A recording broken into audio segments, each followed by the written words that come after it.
انہیں نکالا گیا، اسے رکھا گیا، بات کیا ہے، وجہ کیا ہے تو یہ بھی پتھر، رنگ ہی کا تو فرق ہے، یہ کالا پتھر ہے، وہ گورے پتھر ہوں، رنگ ہی کا تو فرق ہے، لیکن فضیلت اتنی بڑی ہو گئی، مقصد صرف اتنا۔ ایزان محترم، ان بتوں کو بھی علی نے خانہ کعبہ سے نکالا، اس حجر اسود کو بھی آخری بار نبی اکرم نے نصب کیا اپنے دستے مبارک سے، آخری بار جو کعبے میں نصب ہوا ہے، جب اس پر رضا ہوا ہے، چادر کے پلو بنائے گئے ہیں، وہ تفصیل آپ جانتے ہیں، تو حضور نے اپنے دستے مبارک سے اس کو مسح کیا اور اس کو نصب کر دیا۔ توجہ ہے جان محترم، پوری توجہ۔ اور وہ بت جو تھے انہیں علی نے نکالا، انہیں نکال دیا۔ تو اب اگر انہیں کوئی پوجے یا چومے یا شبی بنائے یا کوشش بھی کرے تو مشرک ہو جائے، اسے نہ چومے، اس کا نہ احترام کرے تو کافر ہو جائے۔ تو پھر پیمانہ کیا ہوا؟ کمال پتھر کا نہیں ہے، کمال ہاتھوں کا ہے اور معصوم کے عمل کا ہے۔ معصوم کا ایک ہی عمل دو پتھروں پر ایک ساتھ ہوا ہے، ان پتھروں پر بھی جن سے بت بنے ہوئے تھے، اس پتھر پر بھی جسے حجر اسود کہتے ہیں۔ اب شعر سمجھنا آپ کا کام، آخر تک باہر تک بیٹھے ہوئے ہزاروں مومنین توجہ فرمائے، دعائیں دیں گے۔ آج کی مجلس کا تاریخی جملہ اپنے کلیجے کی پوری طاقت سے شعر عرض کر رہا ہوں، کمال معصوم کی نسبت کا ہے۔ پتھر وہ بھی تھے، پتھر یہ بھی ہے، لیکن مسئلہ یہ ہے کہ علی نے توڑ کر بت،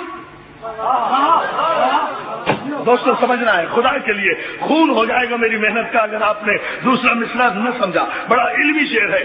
علی نے توڑ کر بت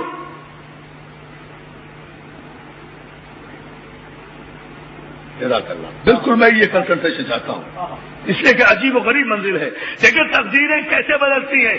علی نے توڑ کر بت حجر اسود کو دیا بوسا، علی نے توڑ کر بت حجر اسود کو دیا بوسا، کہیں بگڑی کہیں پر بن گئی تقدیر پتھر کی، جو ہے جو ہے۔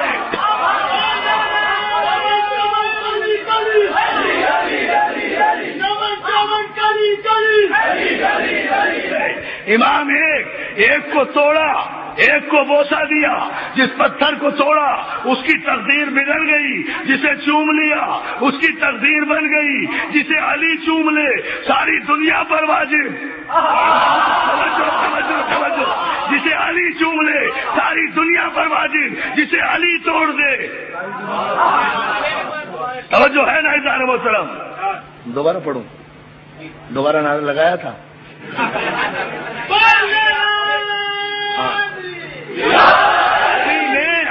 بھائی علی نے توڑ کر بت حجر اسود کو دیا بوسا، کہیں بگڑی کہیں پر بن گئی تقدیر پتھر کی۔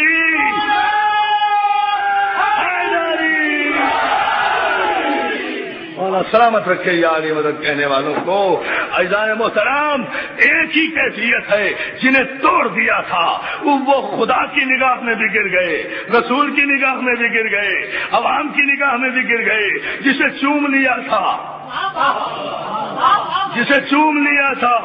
اس حجر اسود کی، اب ایک جملہ کرو آپ کی خدمت ہے، اس حجر اسود کی فضیلت کیا ہے؟ علی نے چوما، یہ فضیلت، نبی نے نصب کیا، یہ فضیلت، ابراہیم نے اس حجر اسود پر کھڑے ہو کر دیوار کعبہ کو بلند کیا، یہ نسبت، جنت سے آیا، یہ نسبت، آدم اس پر بیٹھ کر جنت میں عبادت کیا کرتے تھے، یہ نسبت۔ یعنی اگر معصوم سے پتھر بھی منسوب ہو جائے تو چومنے کے قابل ہے۔ علی توجہ عزیزان محترم، نہیں غور فرمائیں، ایسے نہیں، معصوم سے نسبتی کی بات ہے نا۔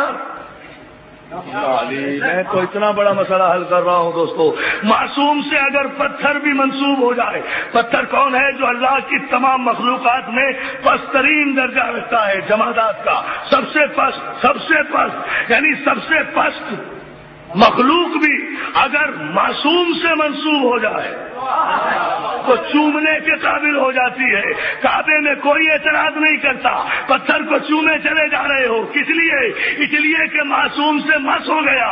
پتھر اگر معصوم سے مس ہو کر چومنے کے قابل ہے تو اگر ہم ذوالجلال کو معصوم سے مس کر دیں، جو ہے نا زندہ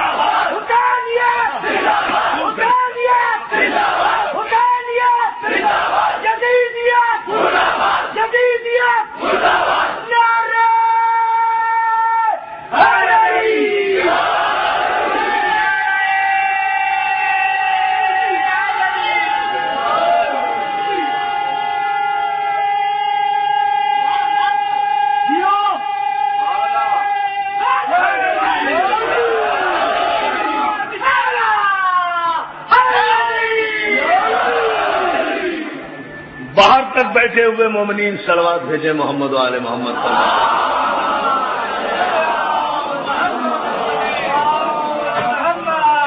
جو ہے نا دوستو، بات تو نسبت ہی کی ہے نا، بات نسبت کی ہے معصوم کی نسبت سے پتھر بھی سجدگاہ بن جاتا ہے، پتھر بھی عبادت و احترام کی منزل پر آ جاتا ہے۔ یعنی اب پیمانہ کیا بنا؟ جسے معصوم قبول کر لے وہ واجب الاحترام، جسے معصوم مسترد کر دے وہ اپنے ذوم ناقص میں اقتدار کے سہارے کتنا بھی بڑا بن جائے، وہ بہت بڑا بت تو بن سکتا ہے، حجر اسود نہیں بن سکتا۔ حجر اسود سلوات بھیجے بابا جب بہت بڑا بت تو بن سکتا، بہت بڑا بت تو بن سکتا ہے، حجر اسود نہیں بن سکتا۔ تو ہماری تاریخ میں پیمانہ یہ ہے کہ ہم نسبتیں دیکھتے ہیں کہ معصوم نے کسے احترام عطا فرمایا اور کسے مسترد فرمایا، اس پیمانے پر ہم عزتوں کے تعین کرتے ہیں۔ عزیزان محترم، یہ بھی اپنے اپنے نصیب کی بات ہے۔ ہماری تاریخ یہ ہے کہ ہم اپنے نوجوانوں کو کہتے ہیں ہم کعبے سے منسوب، ہم قرآن سے منسوب، ہم امام سے منسوب، ہم رسول سے منسوب، ہم معصوم سے منسوب، ہم علی سے منسوب، ہم حسن سے منسوب، ہم حسین سے منسوب، ہمارا کوئی امام نہیں ان اماموں کے علاوہ، ہمارا کوئی رہبر نہیں ان رہبروں کے علاوہ، ہماری نگاہ میں ان سے بلند کوئی نہیں، توجہ ہے نا، ان سے بلند کوئی نہیں، سب ان کی جوتیوں کی خاک کے برابر ہے، کسی کی کوئی اہمیت نہیں ہے، جس کی بھی نسبت ہے ان کی نسبت سے ہے، جس کی بھی عزت ہے ان کی نسبت سے ہے، جس کا بھی احترام ہے ان کی نسبت سے ہے، اور اگر ان سے نسبت ہٹ جائے ہر احترام باطل، بہت توجہ، ہر احترام باطل۔ یہ دنیا کا نصیب ہے کہ پوسٹر نکالتے ہیں، پمفلٹ نکالتے ہیں، کس کے؟ یزید کی حمایت کے۔ یزید بہت اچھا آدمی تھا، یہ کل بھی مجھے پوسٹر دیا تھا، کل مجھے وقت نہیں ملا، میں نے کہا تھا شاہ صاحب سے کہ مجھے کل دیجیے گا، تو پھر میں 2 جملے عرض کروں گا۔ پوسٹر نکل رہے ہیں، یزید بہت اچھا آدمی تھا، امام غزالی نے کہا ہے اس پر لعنت نہیں بھیجنی چاہیے، کیا پتہ اللہ اسے بخش دے، وہ تو بڑا نیک آدمی تھا، وہ تو بہت شریف آدمی تھا، اس کو تو پتہ ہی نہیں تھا، یہ تو عمر سعد کی غلطی تھی، اس کی وجہ سے ایسا ہو گیا، اس کی وجہ سے ایسا ہو گیا۔ اب میرے نوجوان دوست بکھرتے ہیں، پریشان ہوتے ہیں، علامہ صاحب اس کا جواب دیجئے۔ بھیا یہ پوسٹر نکلتے رہتے ہیں، یہ ہر سال کی بیماری ہے، یہ گندی نالی کے جتنے کیڑے ہیں یہ سب یزیدیت کے جراثیم بن کے محرم میں نالیوں سے باہر آ جاتے ہیں۔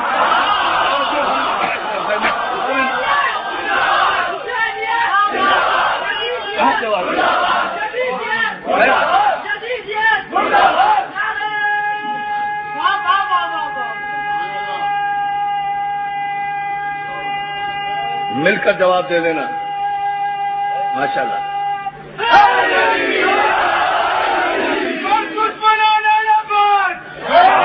جو ہے نا جان محترم، یہ ہے وہ منزل، یزید اور یزیدی جراثیم نکل آتے ہیں، ان کا مسلمانوں سے کوئی تعلق نہیں ہے، ان کا کلمہ پڑھنے والوں سے کوئی تعلق نہیں ہے، ان کا مسلمان بھائیوں سے کوئی تعلق نہیں۔ مسلمان بھائی تو سارے کراچی میں ہمارے ساتھ ذکر شہادت کر رہے ہیں، شہادت کی مجلسیں کر رہے ہیں، ہمارے اہل سنت بھائی تذکرے کر رہے ہیں، کربلا والوں کا احترام کر رہے ہیں، وہ خود یزید پر لعنت بھیجتے ہیں، یزید کو پلید لکھتے ہیں۔ مولانا شفیع اکاڑوی نے تو کتاب باقاعدہ لکھی ہے امام پاک اور یزید پلید، اس عنوان سے، وہ تو خود بتاتے ہیں یہ تو کوئی اور ہی نسل ہے، کوئی اور ہی قبیلہ ہے۔ اچھا پوسٹر نکالتے ہیں، پوسٹر نکالتے، پورا پوسٹر میں نے پڑھ کے دیکھ لیا، پوسٹر میں نہ نام لکھنے والے کا، نہ پوسٹر لکھنے والے کا نام ہے، نہ اس کے باپ کا نام ہے، خیر وہ تو ہونا ہی نہیں چاہیے، جو یزید کی حمایت کرے اس کا باپ کہاں ہوتا ہے؟